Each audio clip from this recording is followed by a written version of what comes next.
Hey guys, this is Thursday night. Thursday night. Yeah, the 16th. So this is Thursday night. I can't remember. Anyways, today was a rough day for me. It's we're inside. I just want to go out. I did go to the grocery store today, but anyway, some days are harder than others, right? All right, so let's go back to class 4 viruses. I went back 2 slides. This is in a group that is has coronavirus in it. Coronavirus is one of the viruses in in class 4. Okay, um, so let's go through those. One coronavirus is just one of them. So coronavirus can actually cause common cold, SARS, MERS, pneumonia, all kinds of different things. We hear about the big ones. Now, obviously, we're hearing about COVID, which is a coronavirus, which is a type of it.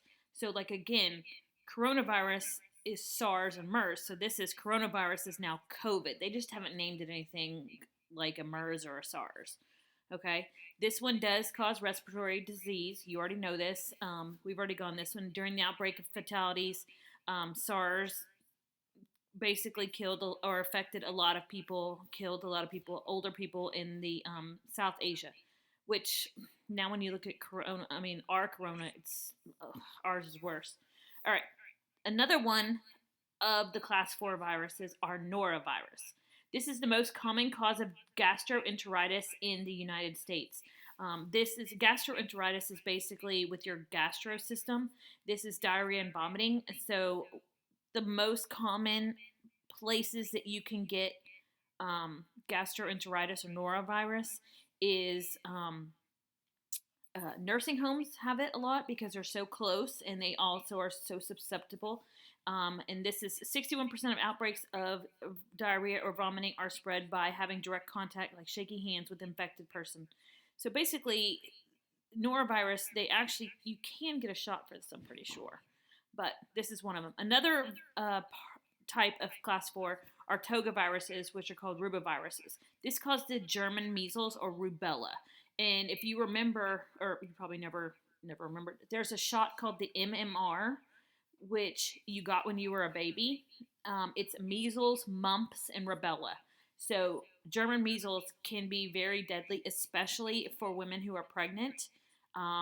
So this one is an MMR. So you got your measles, your mumps, and rubella. And if you've been paying attention, measles, no one talks about it anymore because we got bigger things. But measles had a big outbreak in the United States. I guess what is that, a couple months ago, 6 months ago, a year. So that was something that was very important that we talked about. All right, so this is flavivirus. This is things that you have heard.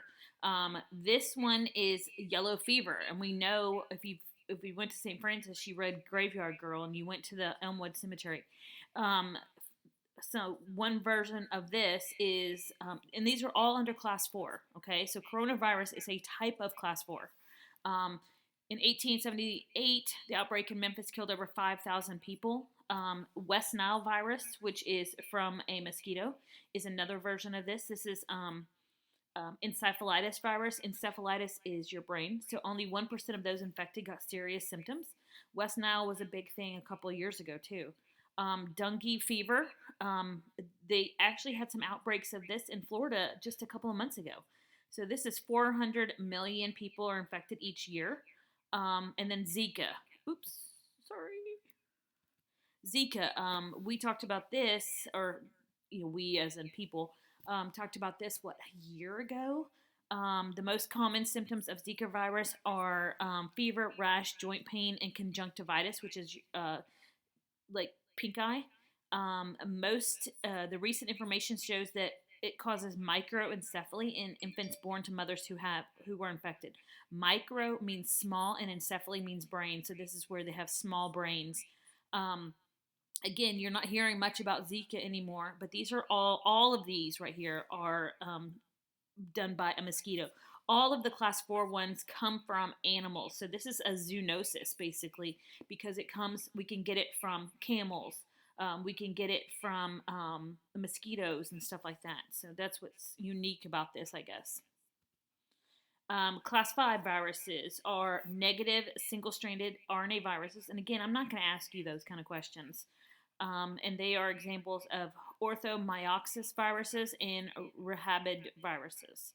A version of this is influenza A and influenza B. Okay, so now we're going back to flus. Okay, so influenza A, flu A, infects humans, pigs, birds, and horses and more, and causes all of the flu pandemics. So, like, if you ever heard about the Spanish flu in 1918, I'm reading a book on it right now, actually. This is flu A. Flu B infects humans and seals. And then you have influenza C, which infects humans and pigs. Um, and let's see, 4 years ago, there was swine flu, which was H1N1. And that is a type of, they number them, kind of like the COVID-19. So they number them. So these are pretty important here because they affect all of us.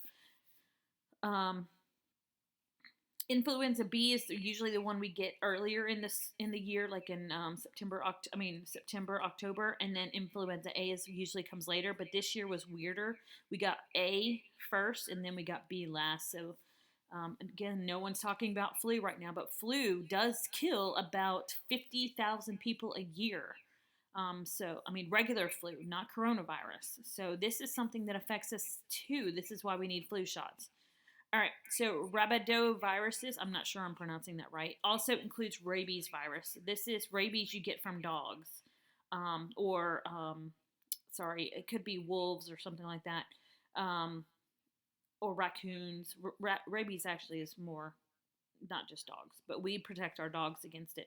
And it causes brain inflammation, and you get it from a bite.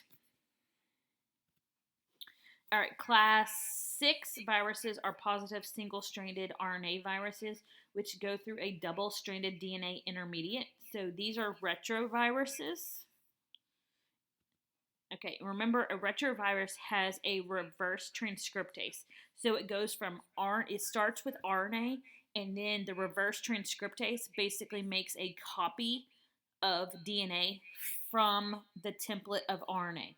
So usually you go DNA to RNA, but retroviruses go backwards. They go from RNA to DNA. So this is an example of this would be HIV, which also causes AIDS. So you get HIV first, and then the longer you have it, it can turn into AIDS.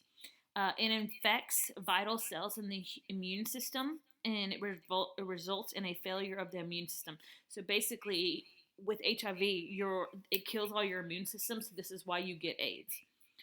It's a lentivirus, which is a slow replication, which is why it has a long incubation period. So you can have HIV for a long time and then finally get AIDS. It's not just because you get HIV, especially with the new medicines now, it does not mean you're going to get AIDS necessarily. But I will also say that Memphis has a huge number of increasing HIV cases a year. Memphis especially, because of drugs, needle drugs. That's really why. Class 5, 6, 7 viruses are double-stranded DNA, which undergo a single-stranded RNA intermediate. So this would be hepnavirus. And you can see this one, if you look on here, they always have these like things that shoot out. And the reason that coronavirus is actually called corona is because corona means crown in Latin, and it looks like a crown around the outside. All right, so a hepnavirus would be hepatitis B, which is an illness of the liver, and it's transmitted by exposure to infected bodily fluids, and you can get a vaccine for hepatitis B. You guys, again, were probably vaccinated straight before you even left the hospital, because it's any kind of bodily fluids.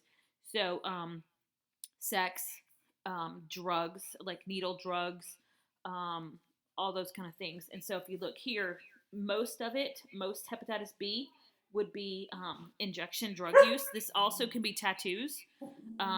They're safer now than they used to be. 15% of hepatitis B cause is from sex. Infusion before they screened. Now they screen a lot. I mean, it's so your chances of getting it now are very low.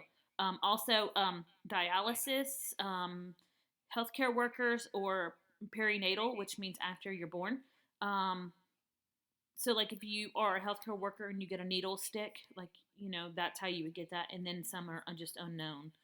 So, this is actually considered a sexual transmitted disease, also, which I hope we still get to do that talk somehow. All right, hepatitis can be caused by a number of viruses. Hepatitis A and E can spread by fecally contaminated food and water. Hepatitis A, there actually is a shot. So, like, if you go to Mexico or something, you can get that. And that would be like when you go to Mexico and you can drink the water, like drinking the water, or if it's got fecal contaminated food and water. So if it's from like animals walking in it and something like that. Hepatitis B, C, and D can be spread by sexual contact and blood contact. So again, hepatitis is considered an STD, or STI they call it now, sexually transmitted infection. Symptoms include fever, nausea, jaundice, and liver failure. This right here, the yellow on the skin, this is jaundice. And a lot of babies have it when they're first born because their liver and stuff is not working correctly. It's just not working good, or it hasn't really kicked in. So a lot of babies are born with jaundice.